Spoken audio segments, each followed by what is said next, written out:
Welcome back, Squatchers, to the season of encounters. This week on the SLP, Reverend Jeff takes us off to the East Coast with a fan-requested show for North Carolina and Onslow County. Really, we do fan requests now. Well, I guess the Reverend sold out. Anyway, a proclaimed quasi-reboot and a camping tips for stupids. And now, here's the man everyone loves to watch but won't admit it. The man whose beard instills fear into his enemies and fuzzy warm feelings into his friends. One Bigfoot Podcast. The Reverend Jeff Kelley.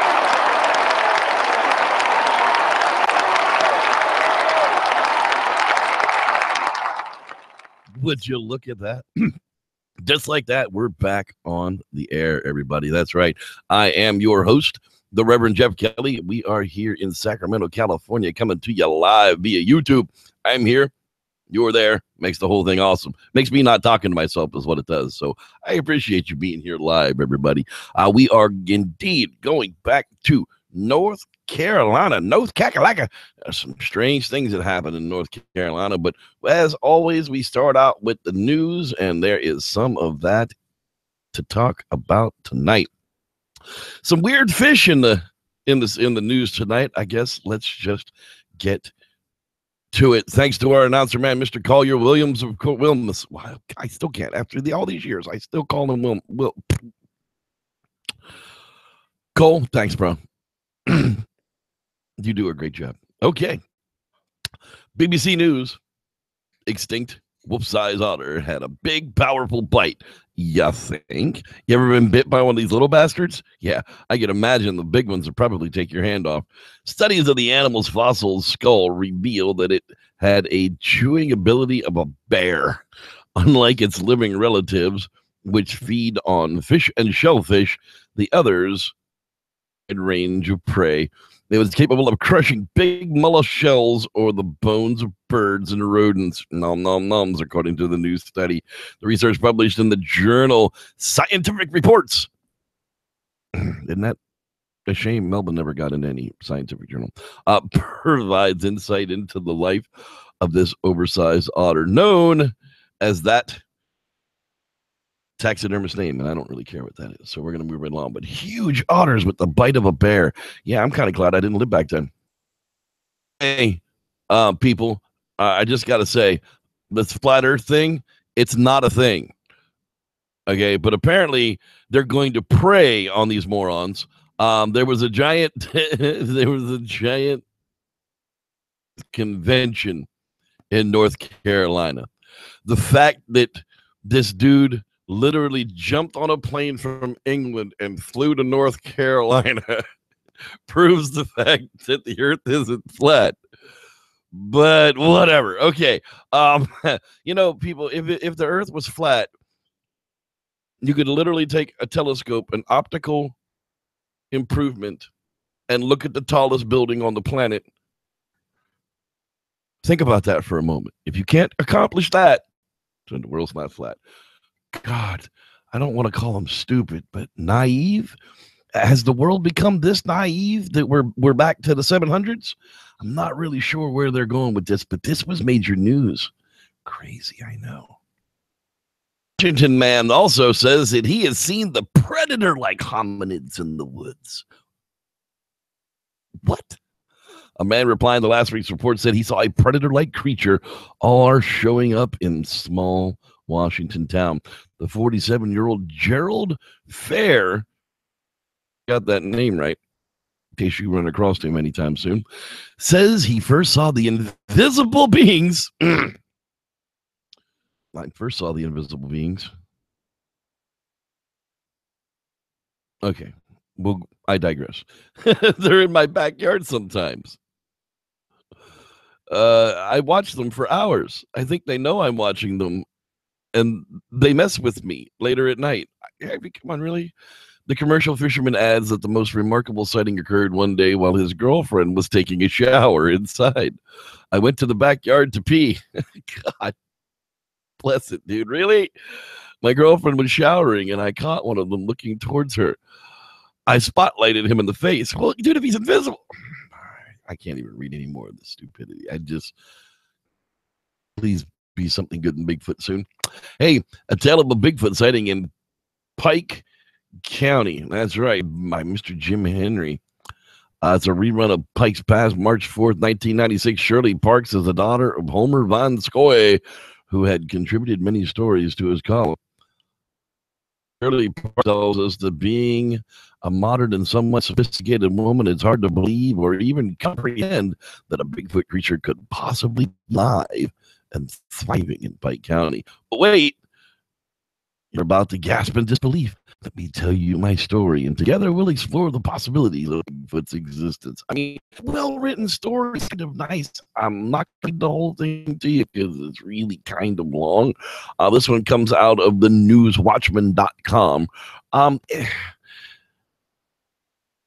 If there's anybody left in the normal side of Bigfoot anymore, I think everybody has moved on to the fantastical Bigfoot. As if Bigfoot being out there isn't fantastical enough, everybody has moved on to the woo of the Bigfoot, and I'm not going to do it. I'm not going to sell out, damn it. Back here again, the hunt for Bigfoot in Marion, North Carolina. This one popped up this week. That's right. Most identified the oncoming winter season with cold weather and the holidays start off the new year, but that's not the case for John and John Eric. See what they did there, Bruner. As frost begins to coat North Carolina, the Great Smoky Mountains, they're hoping to prove the existence of a long-lived tale. That's right. Again, we're back with the Bigfoot 911 face group, which has grown exponentially. And unfortunately for them, they're suffering the exact same thing. Oh, look, I see monkey faces in the trees, so that must be that there's Bigfoots everywhere. I can't even weed through the garbage anymore. I rarely go back to it. But the Bigfoot 911 group is booming on Facebook. Yeah. Yeah, you know, but a lot of people are coming there, and there are a lot of decent stories that are coming there. So, you know, you got to take the good, you take the bad, you take them both in there. Yeah, that's right. I learned a lot from the Facts of Life. That's right. Joe Polnicek. She was my kind of chick. To the last couple are kind of as you know, we covered Canada the last couple of shows on here, and here's a documentary filmmaker in Red Rock sets out to find out in a YouTube documentary, do Sasquatch roam northern Ontario? That's right, a man who says he found freaky depressions that appeared to be made by the feet of a large creature walking near a bush. Longlack is one of the people featured in Sasquatch on Lake Superior. Red Rock filmmaker D. McCulley says he heard from many individuals who claim to have had an experience with Bigfoot, but only 5 reported on camera. The result was a 30-minute documentary on YouTube that's been seen nearly 170,000 times. Sasquatch on Lake Superior. I checked it out. It was pretty decent. You know, of course, it doesn't have any real footage of Bigfoot, but we do hear some stories from Canada that kind of get negated here in the Americas. You know, I'm sure in Canada, you guys hear more of the Canadian Bigfoot stuff than we do, and vice versa. But you know, this is a decent little look at it. It was a decent documentary put together. So if you want to waste 30 minutes of your life, sit down with it and check it out. You know, Sasquatch on Lake Superior. And it's out there on the YouTubes. While we're speaking of the YouTubes, don't forget to go and check out Huck Outdoors and the Pharaoh channel. Those guys are always putting up very cool videos from around California. And I think he's having a drive to 1,000 subs with a giveaway on Huck Outdoors. So don't forget to check those channels out. That moneymaker hiding his married life and the wife behind an adventurous career. Oh my God, this came up right before showtime, and I was giddy. It was a reshare by a share of a share of. Eventually comes down to James Bobo Fay. I was like, oh God, what is this crap? Comment was, what a well-researched article. If you go on to read this, it's like it's written by a tribes member who doesn't speak English as a first language. And then it goes on to tell us that none other than Renee Holland, Maker's secret wife. No, that's not true. That's not true at all. So yeah, it's kind of strange. I don't know where this article came from, but if you people have read it, it's full of fallacies, and wrongness. So let's not contribute to out there.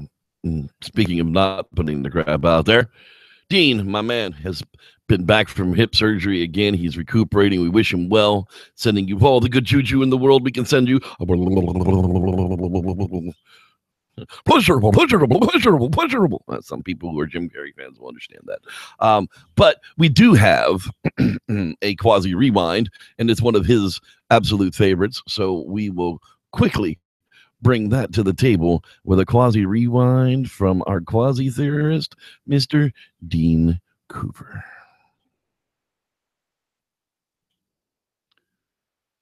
Yes. And now, quasi theories from a quasi scientist with your host, Dean Cooper. The map of the universe in your head. So, you get born. Born as in popping out of your mommy's tummy. Your little earsies hear some noise, your whole little body is wet and cold, and if you were born long enough ago, your little butt hurts and you're dizzy because someone has strangled you by your feet and smacked your little bottom. But what is your teensy but rapidly growing and developing brain doing? The brain in which your mind is hiding. Why, it's busily trying to assemble all this noise and wet and cold and aching little butt into a map of the universe. Look in your head. Now, do it. Don't pick up a hammer or a drill. Use your mind's eye. Use your sense of self, the ability to focus your attention outwardly through your senses or inwardly on your mind. Look in. What's going on in there? Probably too much at one time, but look, down under that, there's a map. It's a map in the sense that while you grew up, as you had all that sensory input, all those experiences you have been assembled into a map of those experiences. You usually don't think of it that way, but you've linked all that sensory data into a massive memory with connecting bridges, overpasses, underpasses, clover leaves, sidewalks, escalators, stairways, hallways, and shortcuts, all to make a coherent map of your world. And it's not a 3D map. It's fully four-dimensional. The past is known and the future is under construction. But you've started working out that future road in your imagination, haven't you? And what was the way you made that map? Starting right from that wee baby brain. You did it unconsciously by hypothesis. You still do it. Your mind groups the data, makes an assumption, tests the assumption, and you get your little fingers burnt when you assume that the pretty light is so pretty it can't hurt you, and you stick your hand on the fire. A few years later, you stick it in the light socket to see what makes the lamp turn on. Your hypothesis has been tested.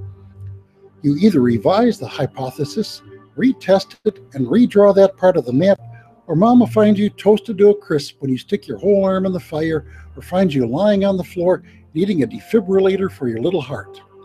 This is the basis of science. You just have to start consciously testing and improving that map in your head, and presto changeo, you're a scientist. This is assuming, of course, that you weren't born with your head up your ass. If that is the case, your map will be quite small and provincial and very self-centered. Observing almost any politician will prove my point. This has been Dean Cooper, quasi-scientist, enlightening you with my quasi-theory of the week. You may read the text of this on my blog at bydin.com. That's BHIDIN.com. No, you couldn't have made it by Dean, that, BYDEAN. But hey, it's all good. We totally understand. Gotta love our quasi-scientist, Mr. Dean Cooper. Speaking of things we love, we absolutely love camping tips for stupids, and that's exactly what time it is. So don't forget to make sure you get your comments in the chat box there, so I know you're in the house, so I can say hi to you right after this. Camping tips for stupids. Camping tips for stupids. Tip number 53. We are all God's beautiful and wondrous creations from exactly 4,000 years ago. We are all mortal and susceptible to sickness, except Superman, who's an illegal alien and needs to be dealt with. I demand to see his birth certificates, damn it.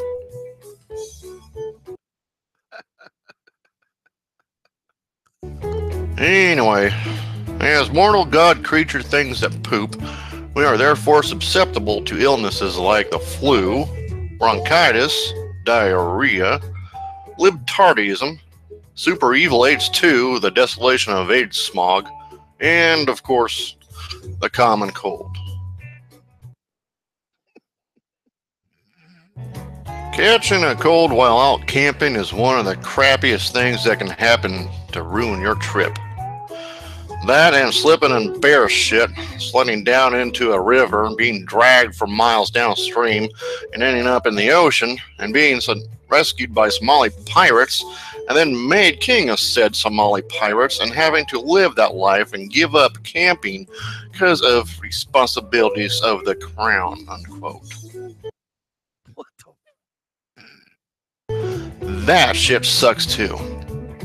But we're talking about colds. So how do you keep from getting sick out in the woods? Here are a few tips and tricks on how. 1. Don't be weak. Take your vitamins and eat well. Don't be a vegan liberal. 2. Wear appropriate clothing for the weather and keep dry. 3. Kidnap Superman, steal his blood, and create a retrovirus that makes us all into immortal gods that will live forever. Or want to. This has been Camping Tips for Stupids. Remember to spay and neuter your idiot population. God bless you, Jevin. God bless you, man. Really. That was fantastic. I absolutely love it. Oh, that's right. Don't be a crazy liberal vegan. That's just good advice no matter where you look.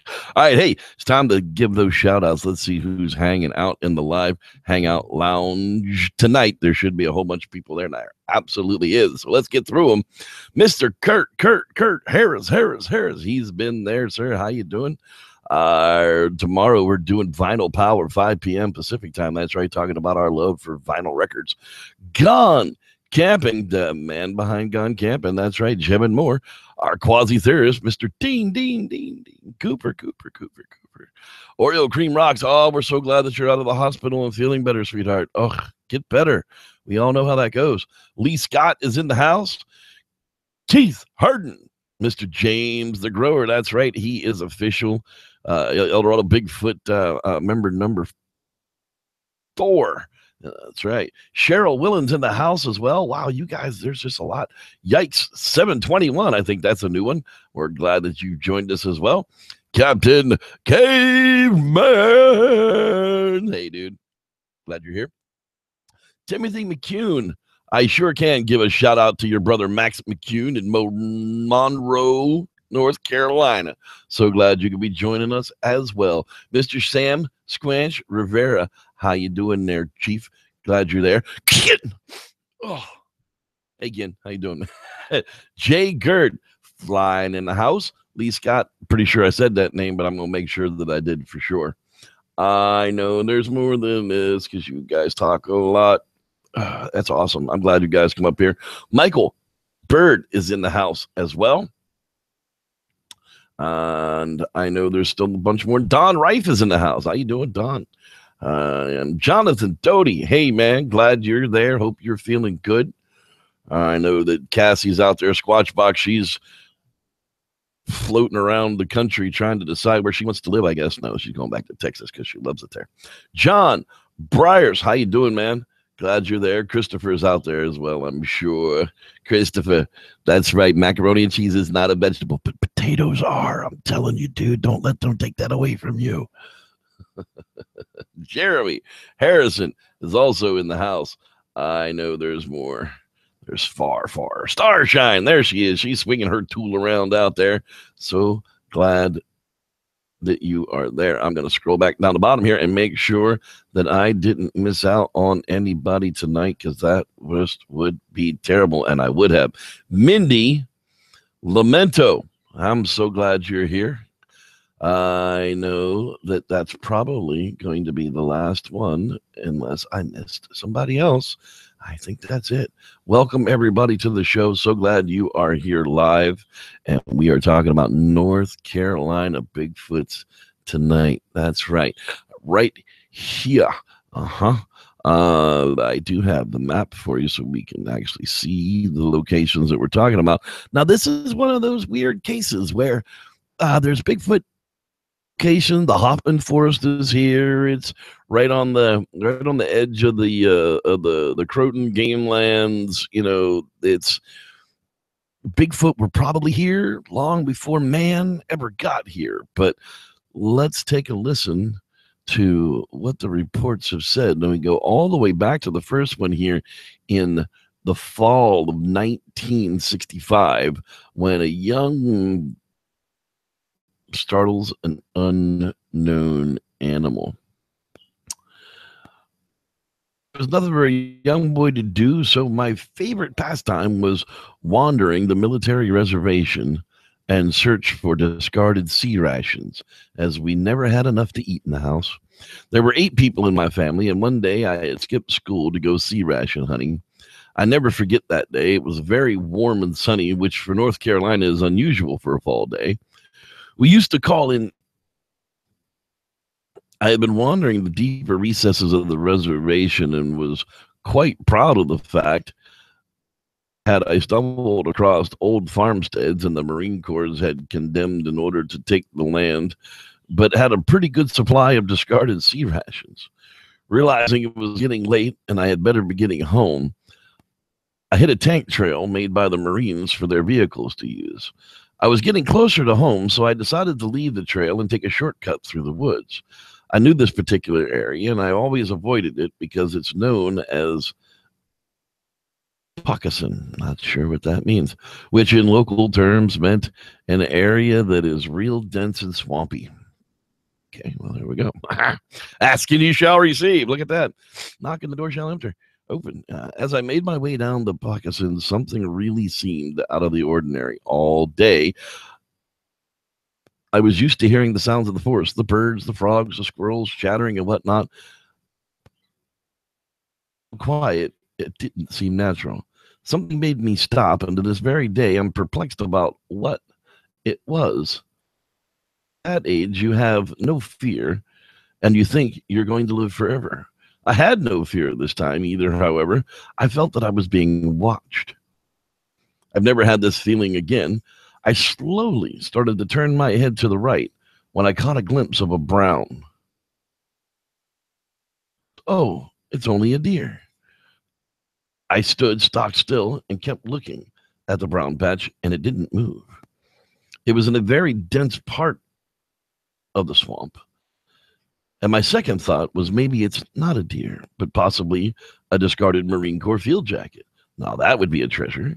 As I started to go towards the object, I seemed to hear the crashing of the brush, and then the brown patch moved. Only it moved higher, between 8 and 10 feet. As it grew in height, it also grew broader, exposing more of itself.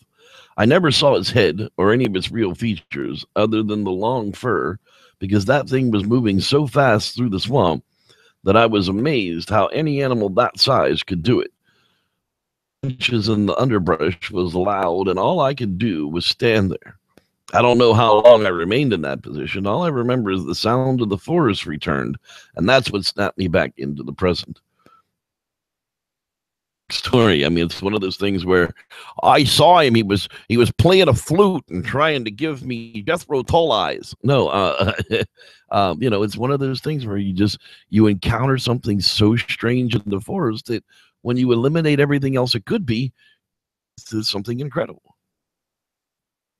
All right, let's take a look here.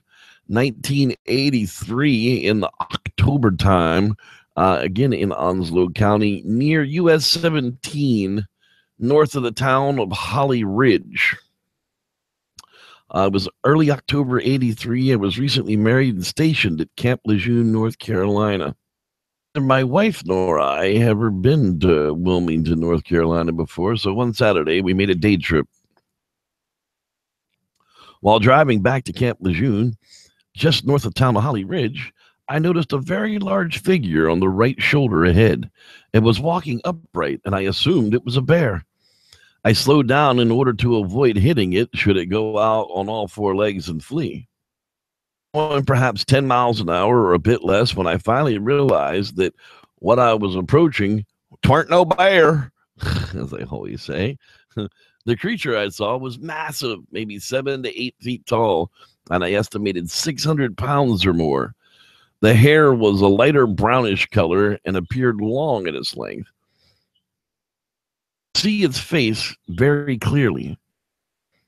What struck me at the time, and even to this day, is that the creature appeared to be oblivious to his surroundings and seemed deep in thought.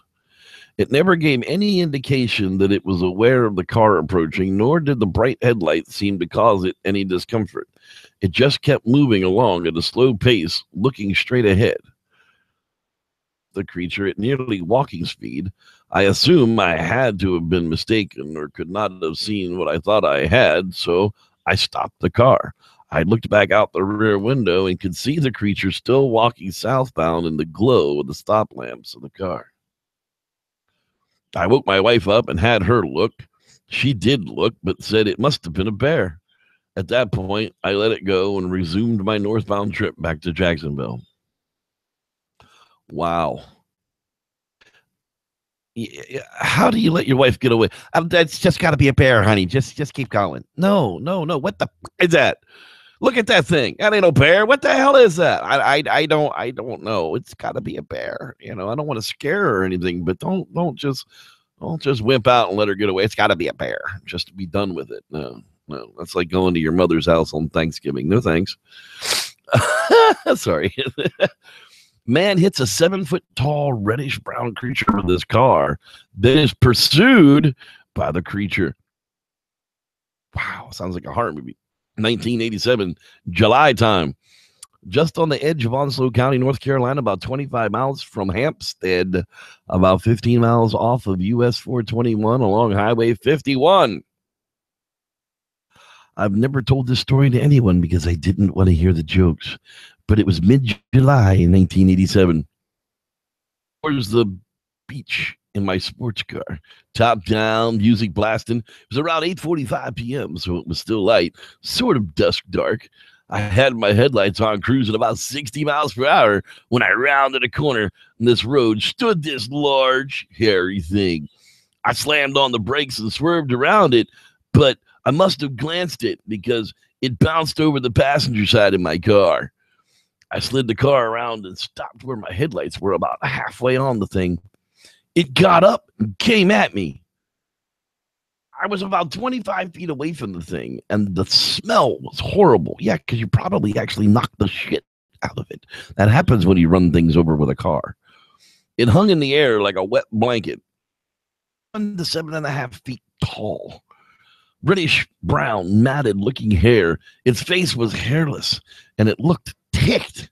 I put the car in reverse, backed up, and threw the car in drive and took off. J-turn. Yeah, if Vin Diesel can do it, I can do it. Why are you as good as Vin Diesel? I don't know. I just am. As I was spinning around, I looked in the rearview mirror, and it was right on my car's rear end. I heard a loud bang. About that time, my car caught traction and took off. I left the creature running down the road after me. I've never been so scared in all my life. After I got to my destination, I checked my car. The passenger rear quarter panel was dented in with hair on it, and my rear spoiler was shattered where he had hit the rear of my car.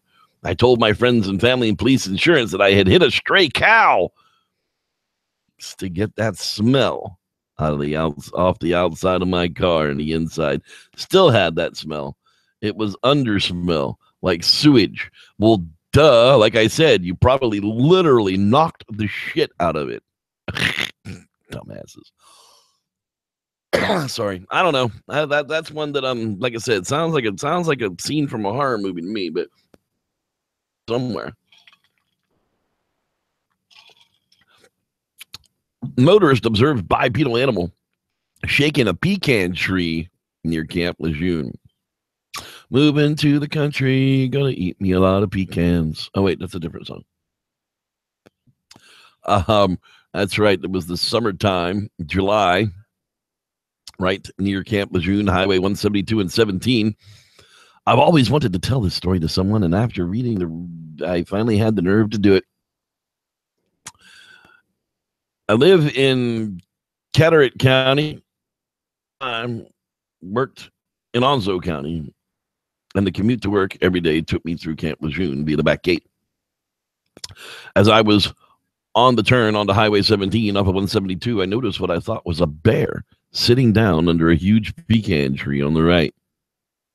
About 50 or 60 feet of distance between me and the bear, I decided to pull to the side of the road and watch him for a minute. It was a warm July morning, and I had the windows of my truck rolled down, and as usual, noticed the most ungodly smell I had ever experienced. It was kind of like rotten eggs mixed with sewage and sulfur. As I sat and watched, I quickly realized that this weren't no bear, and the creature stood up and walked over to the pecan tree and began shaking it. Insert, for you people that don't know, that's how pecans are actually removed from the trees. The ripe ones are actually shaken. There's a giant machine that they roll up and do on the back of a tractor, and it literally just shakes the ever living shit out of the tree. So Sam Squanch is shaking a pecan tree to get ripe pecans to fall. Probably an observation. I was floored by what I was watching. Understand that this tree is immense, and the creature had no problem shaking the pecans from it. Green in the holes, by the way. I wanted a better look since the whole sighting was with its back to me, so I put the truck in first gear, ready to bug out if need be. Horn. It suddenly stopped and just completely froze still. It stayed like that till I laid down on the horn about 10 seconds later. It slowly turned and looked right at me. Hey, jackass. That's when my heart decided to do the 50-yard dash in 2.3 seconds. I couldn't see the face that well, but it stood about 8 to 10 feet tall, and its hair was very long and matty. It stared at me for what seemed like an eternity, made a loud screeching noise, and tore off into the woods. The sprint from the tree into the woods was about 30 yards or so, and it took him no time to reach them. I'm talking split. That's pretty cool. I like that sighting. He's going to let me shake your bottom, going to shake your tree or drink your Coke, or I don't remember, snort your Coke. These songs are all mixed up in my head these days. Hey, just a couple of more left. We are back 2005, the winter time in February. Yeah, that's such a messed up word. No one even says it correctly. Camp Lejeune again, once again, boy, we might have to send the soldiers around Camp Lejeune to get an answer to this thing. Marine Corps training exercises on our last training event was a mock war to apply what we had learned. So my squad was over on top of a hill ridge looking along saddle, waiting for the enemy to come up the hills so we could engage them. But then we heard a noise from behind, so we turned around to see what it was. We thought it was a bear, and about 10 yards, but it seemed like it was taking a knee. So we stared at it for about a minute and then got up onto its feet and started walking to our position, and we did nothing as it walked between our fighting holes, which were about 15 feet apart. As it passed by us, I knew that we were there because it didn't keep his eyes off us. He looked down at me directly as he passed by, and he then stopped about 15 feet away, turned around, but not completely. He turned at his waist to take a look back and then disappeared. It was big, at least 7 feet tall. I mean, his body was muscular. It was the biggest thing I had ever seen. And we've also noticed a very weird smell. 5 witnesses, including the staff sergeant. like a soldier seeing a big squanch, and I mean, they wouldn't really be able to do anything about it. They certainly wouldn't shoot it.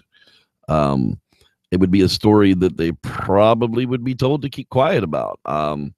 It's one of those weird things that happens in the military that, you know, civilians probably shouldn't hear about. Yeah, I know. That's what you don't know about the military is what makes y'all civilians. 2010, again in the fall, October, last one wrapping it up. Behind the woods of a neighborhood on McGowan Road off of Highway 24. I was deer hunting off of Highway 24 near Rhodestown, North Carolina, right outside of Jacksonville. Been in my stand since about 3 that afternoon. It was close to dark, and I saw a deer in the clearing I was in. It kept looking into the woods like it was curious of something. The deer got closer, and I took the shot.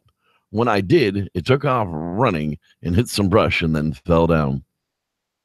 I waited about 30 minutes, and it got dark. I got down out of my stand and went in to get the deer. I got my things together and started dragging my deer back to my truck that was about a quarter of a mile through a thick part of the woods I was hunting in. I was carrying my rifle, my backpack, the deer, and a flashlight in my mouth so I could pull the deer by its leg and hold my rifle in my pack straps. After walking through the thickest part of the woods, it was a straight shot to my truck.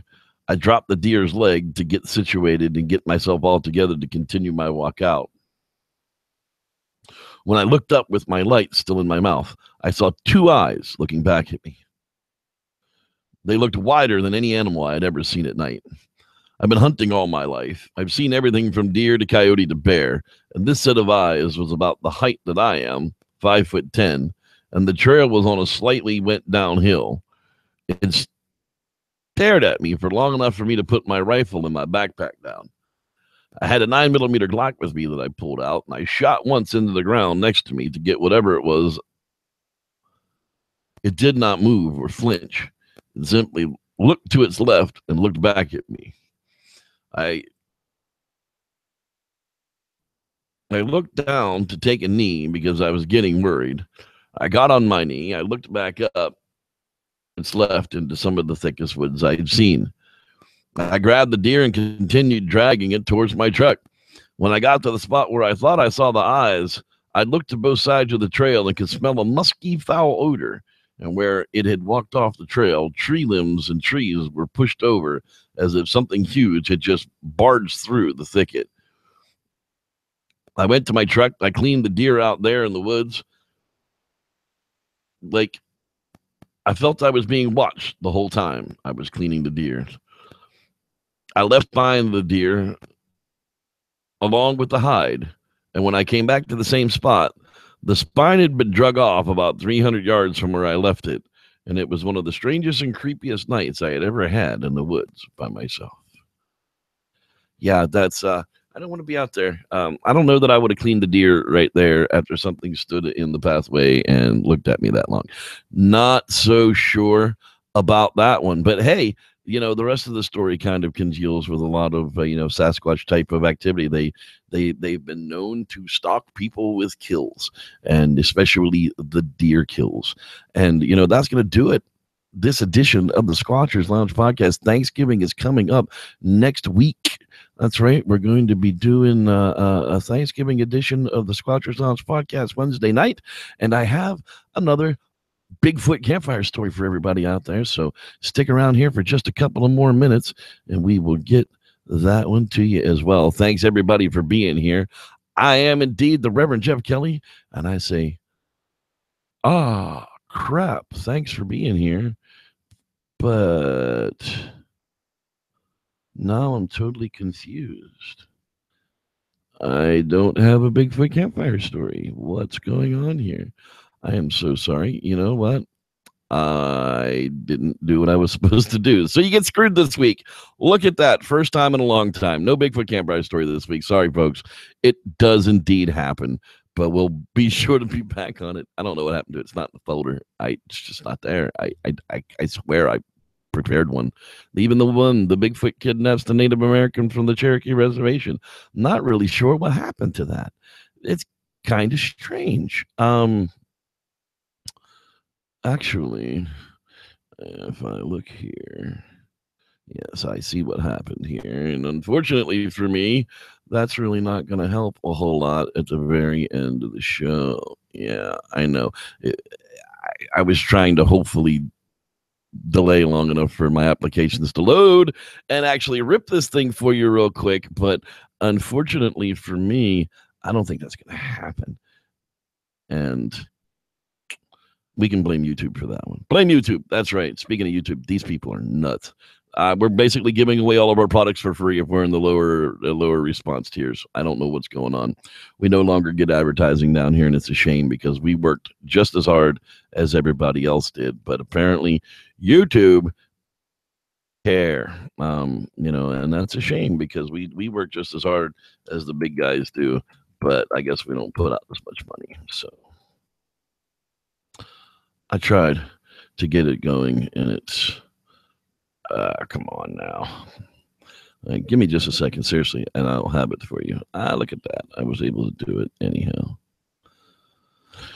Oh, speaking of things, let me just wrap this up at the end of the show. Let me just kick this over. The Todd Standing thing is still going on, and I would really like any of your help out there. If you guys can find anything where anybody actually backs up Todd Standing, who's a scientist, I'd like to find any of the actual statements that they've made.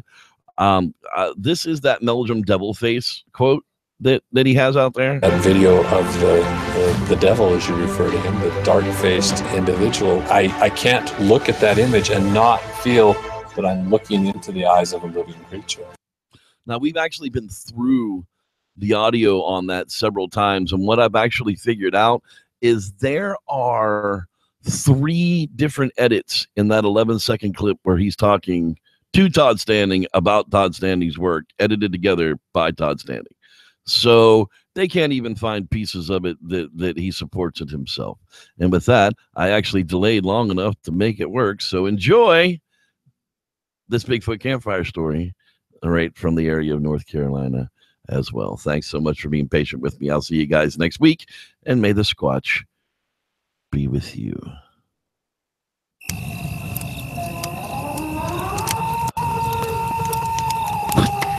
What the hell is that?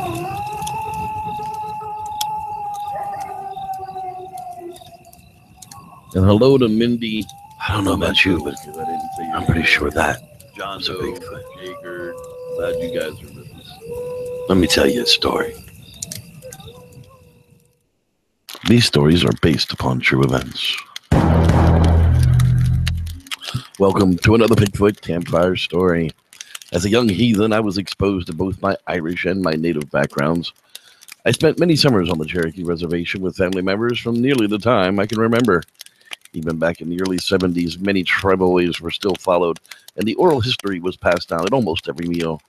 We were sitting around a campfire, much like this one, when my great-great-uncle Standing Deer told us this great story. Many moons ago, before the white man came, our dealings with the hairy man were much different than they are now. My grandfather's grandfather said that on ceremony nights, the hairy man would come into camp sometimes, as many as a dozen, and sit on the very edges of the firelight and watch the tribe. As the warriors would dance and drum as they circled the fire, the hairy man would grunt and drum on the ground to the beat, almost as if they were chanting. We were always told not to venture too far from the firelight, as the hairy man did not like us to stray into their dealings at night. Daytime was for us, and nighttime was for them. But every now and then, the story of those that did not listen would be told around a fire, again, just like this one. A tribeswoman and her daughters were traveling at night to the next village. Her mother was sick, and they needed help, and with no time to wait, she gathered their things and set off for the next camp. Women of the tribe did not travel by horseback, so they set off on foot in the dark of night.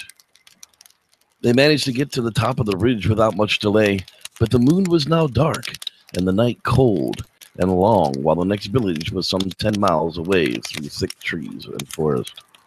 The woman traveled with her 2 daughters, the oldest 14 and the youngest 12, all of them experienced in the ways of the tribe, and the sick family member in need, they were to get there without haste to their destination.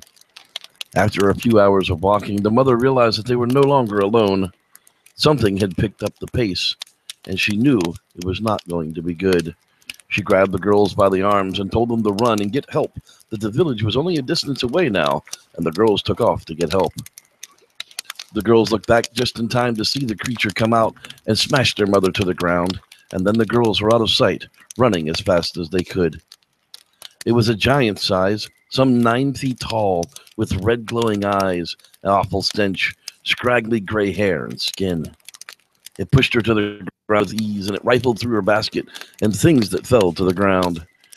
She sat there in fear as the hairy man ate the food it could find, then snatched the woman up and tossed her over his shoulder and took her into the woods. The daughters made it to the next village, and as they could see the firelight, they began to scream and cry to alert the village to the danger. Many of the warrior braves came out, and they heard the mother was fearful of an animal attack, and since she wasn't behind them, she was surely in trouble. Many of the tribal men gathered up the horses and their weapons, and they rode out to find the woman. Alive or dead, they would certainly find out. The girls had been specific about where they were, and the men found signs of a struggle and the woman's belongings strung about the area. It wasn't long before they found the giant man-sized tracks and realized it was Hairy Man that was the attacker. They quickly picked up the trail and followed it to the rock caves just a few miles ahead. As they approached the caves, they could hear the woman's cries, haunting and quiet, as it wasn't long before they had a plan to rescue her. The men did not want to kill the hairy man, as they knew that would bring bad medicine on the tribe, so they planned to draw it out and distract it as others went in to retrieve her from the cave. The men set off, and they climbed above the cave. They set a fire on top and began to chant and hoot as they make their presence known.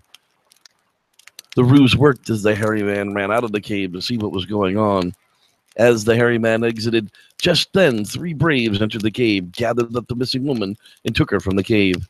The men on top of the caves had left their diversion with the fire burning and returned to the group, now including the missing woman. The men took to horseback and began to ride from the area with haste.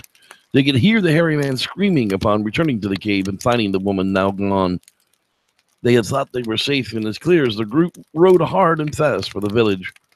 After a time, they arrived back to the village and got the woman inside for help. She was banged up pretty bad with bumps on her head and cuts on her back and legs. She told the story of how the hairy man tried to breed with her over and over, but never got it figured out, as it was frustrated when the men showed up and they rescued her from the creature. She didn't feel it wanted to hurt her. It just did it in size and frustration. As she finished telling the story, the village heard a loud screaming call from outside the camp. The men rushed to the edge to see the hairy man pacing back and forth near their horses. He yelled and screamed out as the men stood ready to defend the village. Finally, Hairy Man, with one giant swipe, broke the neck of a colt nearest him and dragged the animal off into the night. From there, everything went silent, and the night concluded without further event. The next day, the woman's daughter tended to her family members and helped care for their mother until she was recovered. After the men escorted her and her daughters back home to tell the story. That was the last time we remember hearing of Hairy Man taking someone at night, but we still stay close to the fire, as one never knows when Hairy Man will show up for you. Thanks for listening. I'm Reverend Jeff, and may the Squatch be with you.